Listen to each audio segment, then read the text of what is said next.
गांव के सभी लोग आराम से अपने घरों में सो रहे होते हैं। इतनी रात के अंधेरे में चारों तरफ ठंड से कोहरा छाया हुआ था।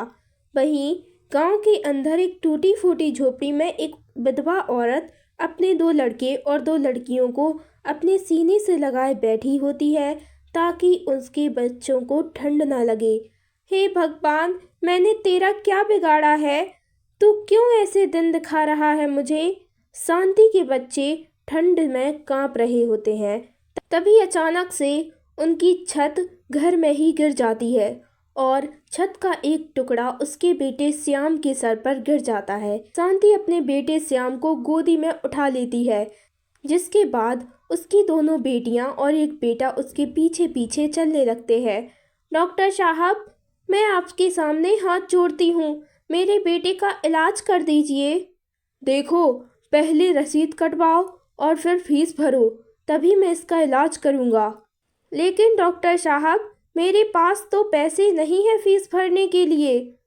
पैसे नहीं है? अगर पैसे नहीं है तो यहाँ से निकल जाओ, क्योंकि हॉस्पिटल खर्चे के बलबूते पर चलता है, ना कि लोगों की दया पर। आया समझ? डॉक्टर शांति को उसके बेटे के साथ अस्पताल से निकाल देता है। इसके बाद शांति अपनी साड़ी का एक कोना फाड़ती है और उसे अपने श्याम के सर पर बांध देती है, जिसके बाद उसके बच्चे उससे खाना मांगने लगते हैं। माँ, भूख लगी है। माँ, हमने 2 दिनों से कुछ नहीं खाया। माँ, देखो वहाँ पकोड़े वाला है, हमें कुछ खिला दो ना। अपने बच्चों की बातें सुनकर शांति की आंखों में आंसू आ जाते हैं। बच्चों, मेरे पास पैसे नहीं है। जैसे हॉस्पिटल से हमें निकाला गया था, वैसे ही यह दुकान वाला भी हमें भगा देगा। शांति को कुछ समझ नहीं आता। उसकी गोदी में उसका बेटा श्याम होता है और वह सड़क पर आती जाती गाड़ियों से भीख मांगना शुरू कर देती है। भाई साहब, जरा गाड़ी रोको, मेरे बच्चे भूखे हैं, मुझे कुछ पैसे दे दो। मेरी गाड़ी के सामने से हट जाओ। भीख मांगने के लिए आ जाते हैं अपने बच्चों का झूठा बहाना लगाकर। तुम जैसी औरतों को मैं बहुत अच्छे से जानता हूँ। वह ऐसा कहकर अपनी गाड़ी का शीशा बंद कर लेता है और स्पीड से गाड़ी ले जाता है। बेचारी शांति रोती रह जाती है। आखिर मेरी ऐसी किस्मत क्यों है? अब मैं क्या करूं? अपने बच्चों की भूख कैसे मिटाऊं? सी अपने बच्चों को लेकर कुछ दूरी पर चलती है, जहां उसे कुछ लोग दिखाई देते हैं जो गरीब बेसहारा लोगों को ठंड में कंबल और खाना बांट रहे होते हैं। लेकिन वहां पहुंचते पहुंचते शांति अचानक से बेहोश हो जाती है। हमारा पेट भरने के चक्कर में माँ की तबीयत बहुत ही ज़्यादा खराब हो गई है और वह बेहोश हो गई है। तुम दोनों माँ के पास रुको, मैं कुछ लोगों से मदद मांगता हूँ। विशाल उन लोगों के पास जाता है और लोगों से मदद मांगता है, जिसके बाद वह सभी लोग मिलकर शांति की मदद करते हैं और उसे खाना खिलाते हैं। कुछ ही देर में शांति होश में आ जाती है। आप लोगों का बहुत बहुत शुक्रिया, इतनी ठंड में आपने हमारी मदद की। चिंता मत करो बहन, सब ठीक हो जाएगा। कम से कम इस कंबल के सहारे कुछ तो ठंड से बचाव हो पाएगा। शांति रागिनी से कंबल ले लेती है और अपने चारों बच्चों को खाना खिलाकर उन्हें वहां से ले जाती है। चलते चलते उसके सामने एक कूड़े की खदान आ जाती है। वहाँ बहुत बड़े बड़े पाइप रखे होते हैं। अब हमारे पास रुकने की कोई और जगह नहीं है बच्चों, आज हम यहीं रुकेंगे। शांति उन पाइपों के अंदर अपने बच्चों को सुला देती है और उनके ऊपर कंबल डाल देती है, जिसके बाद शांति ठंड में पूरी रात उनके पास ही सो जाती है। अगले दिन जब सवेरा होता है तो शांति की बहुत ज़्यादा तबीयत खराब हो जाती है।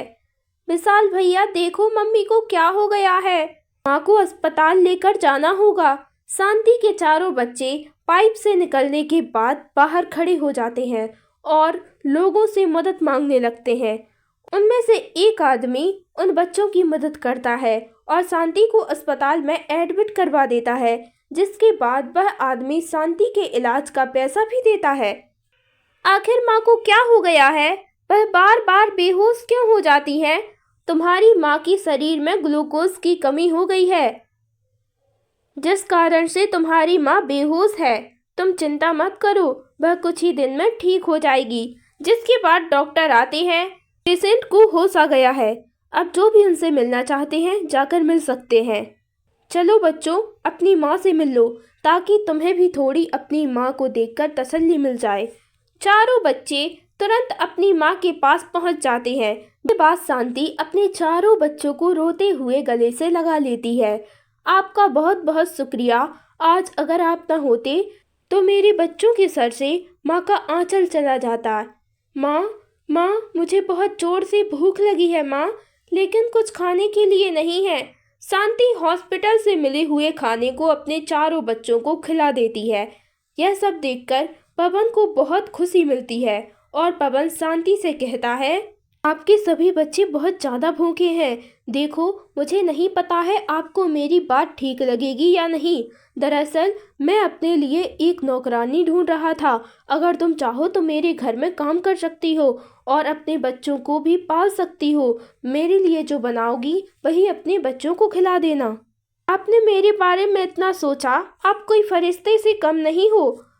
पवन शांति और उसके चारों बच्चों को लेकर अपने घर आ जाता है। जिसके बाद शांति पवन और चारों बच्चों के लिए खाना बनाती है।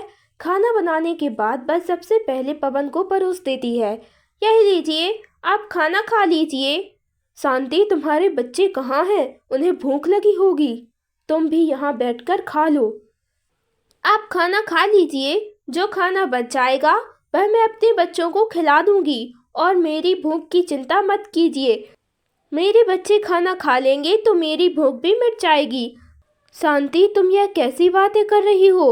अपने बच्चों को बुलाओ और तुम भी यहाँ बैठो, हम सब मिलकर खाना खाएंगे। यह सुनकर शांति बहुत खुश होती है।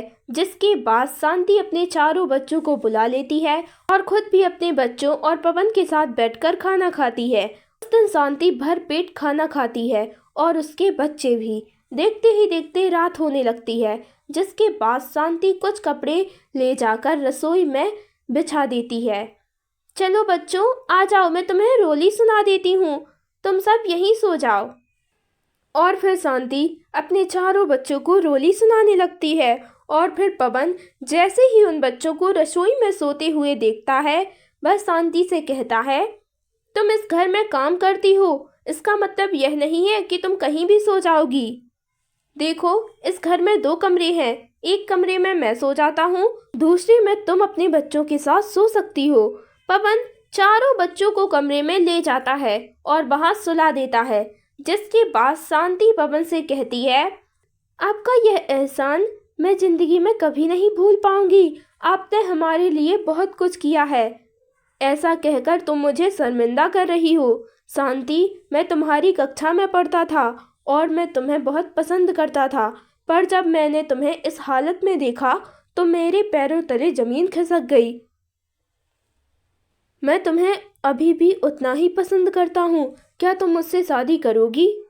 लेकिन पर मैं विधवा हूँ, समाज हमारे रिश्ते को क्या कहेगा? मेरे होते हुए हमारे रिश्ते को कोई कुछ नहीं कह सकता।